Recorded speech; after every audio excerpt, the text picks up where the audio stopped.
आसीगला PM Awas Yojana. जदि आपण माने योग्य हिताधिकारी अटंती तो निश्चित रूपे अति शीघ्र यही सबू डॉक्यूमेंट नहीं आपण माने अप्लाई करनियंतु मिलिबो घर। तो कौन रही आपणकर डॉक्यूमेंट एवं योग्य अटंती कि अयोग्य अटंती आपण माने किपरि चेक करिवे तो सबकिछि मुई भिडियोटी रे बतई देछि। तो भिडियोटी बिना स्किप करी भिडियोटी को शेष जाए देखि नियंतु। तो मु पिके आपण माने स्वागत करछि ओडिया पीटेक चैनल को। जदि भिडियोटी भल लगे भिडियो को लाइक करनियंतु एवं चैनल रे न आसले चैनल को सब्सक्राइब करी पाखरे आस्तो बेल आइकन मध्य दबाई दियंतु। तो चलंतु भिडियोटी को स्टार्ट करिबा।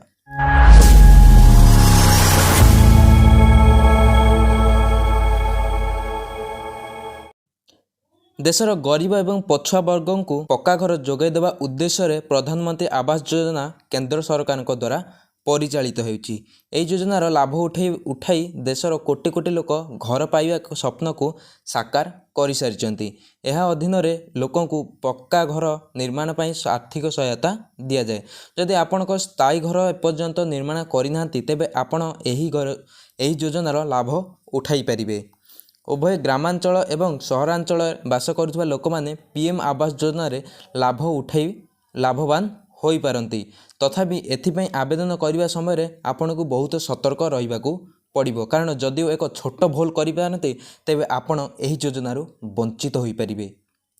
तो प्रधानमंत्री आवास योजना नियम अनुजाई एथिपाई आवेदन करुवा व्यक्ति निजस्व घर रहिबा उचित नुहे। जदिव आपण परिवार में कौन सरकारी चाकरी अच्छी तेबे आपण एही योजनार लाभ उठाई पारिबे नाही, कारण एही क्षेत्र में आपण एही योजनार योग्यता पूर्ण करना। तो ईडब्ल्यूएस एवं एलआईजी वर्ग में केवल परिवार मुख्य ही यही योजनार लाभ उठाई पारिबे।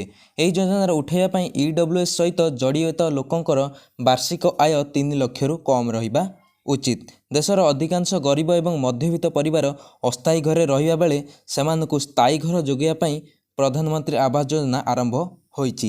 एही योजना अधीन एक घर निर्माण पर गोटे परिवार को 2.5 लाख टंका पर्यंत सब्सिडी दिया जाउछि। एही योजना रे परिवार आय अनुसार ऋण एवं सब्सिडी दिया जाउछि। तो पीएम आवास योजना आवेदन करने पूर्व आपण एथिपाई आपण योग्यता जांच करबा निहाती जरूरी, कारण जदि आपण एही स्कीम रे अधीन अयोग्य तेबे आपण आवेदन प्रत्याख्यान होइजिवो। एथिरे प्रथम हिताधिकारी तालिका दिया जाए एवं परे आवेदनकारी अनुसंधान करा जाए। अनुसंधान पर जेतेबेले सबकिछि सठिक देखा जाए तेबे घरर निर्माण पर केवल आर्थिक सहायता उपलब्ध कर दि जाए। एही योजनार लाभ उठाइबा आपण पाखरे Aadhaar card, voter card, PAN card, जाति प्रमाणपत्र, आय प्रमाणपत्र, बयस प्रमाणपत्र, ration card, mobile number, bank account विवरणी एवं पासपोर्ट साइज फोटो रहिबा निहाती जरूरी अटे। एवं एसबू डॉक्यूमेंट नहीं निकटस्थ जनसेवा केंद्र को जाई आपण माने आवेदन करिपारिबे।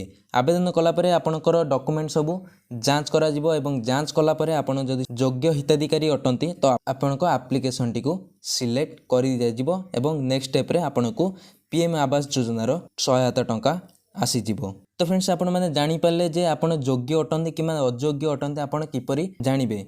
जदि आपण पाखरे एही सबू डॉक्यूमेंट थाए तो आपण माने मध्य अप्लाई करि पारिबे एवं घर मध्य पाई पारिबे एवं निजर स्वप्न साकार कर पारिबे। जदि भिडियोटी भल लगी भिडियो लाइक करनियंतु एवं चैनल न आसले चैनल को सब्सक्राइब करी पाखरे आस्ते बेल आइकन मध्य दबाई दियंतु। आज पई रहउची नमस्कार।